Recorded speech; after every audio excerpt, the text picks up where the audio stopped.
Well, it's time now for Voices of the Region. Each week we hear from a journalist in our broadcast area and the stories they're reporting. This week, Heidi Holtan, news director at KAXE and KXBE Radio in Grand Rapids, is our guest.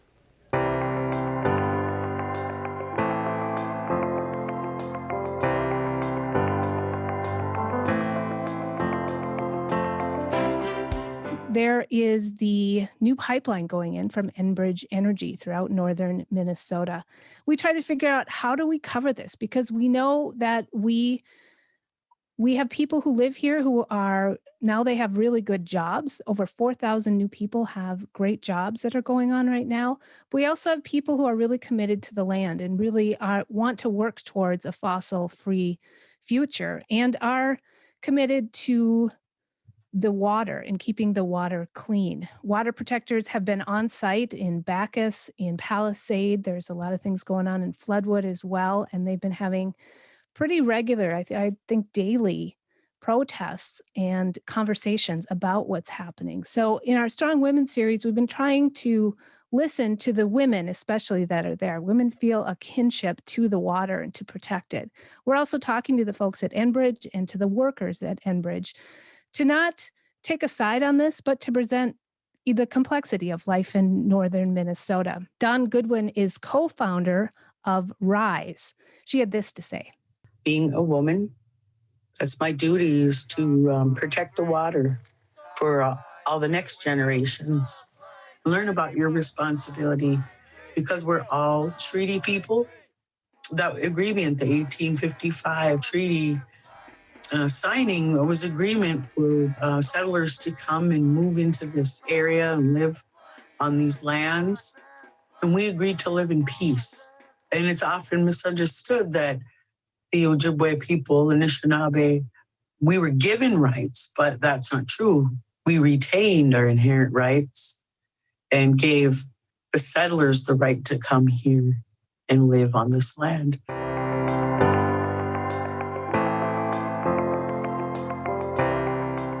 We continue to bring updates on COVID-19 in northern Minnesota, daily updates on the changes and what's going on, and then hosting a weekly statewide conversation, mostly with the Lieutenant Governor, Peggy Flanagan, but also people like the governor and state epidemiologists. It's a chance for people to ask a question instead of just the media. They send in questions during the week to ask of these officials. Last week was really informative for me because people were very upset about this vaccine rollout for 65 and older that happened last week, where the phone lines went down and everything got kind of jammed up. And she explained that this is a pilot project, that there is still so much that is not known about the best way to distribute this vaccine. There's not enough in the state yet. That's why they're trying this out. This week, they did something different. They, instead of first come, first serve, it went into a lottery system. So still lots of people complaining because people really want this vaccine. You know, they're ready for it, but the state just doesn't have enough yet for everybody.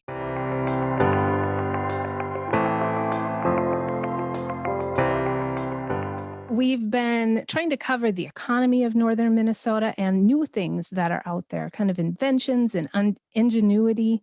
We talked with a researcher from the Natural Resources Research Institute in Coleraine that's affiliated with UMD about additional new uses for the trees that that don't have a lot of value. Those are trees in our bogs that have been affected by invasive species like the larch beetle and caterpillars and other invasive species. So they have died. And it's not a kind of tree that you use in your house to make a table or anything like that. So what they've been playing around with is heating up this wood. This wood makes up things like, if you go to the Sax-Zim Bog right now, you can see a boardwalk that they have made out of this tamarack wood.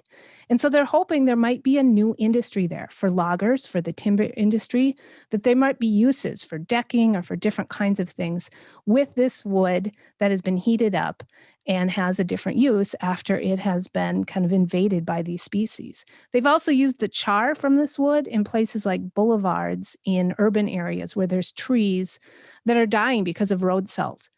It kind of has a cleansing property to the soil.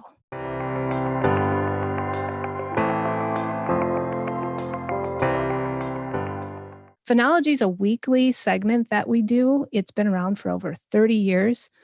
It was started by our current host, who's a retired rural mail carrier who was noticing all the changes that he was just seeing on his mail route.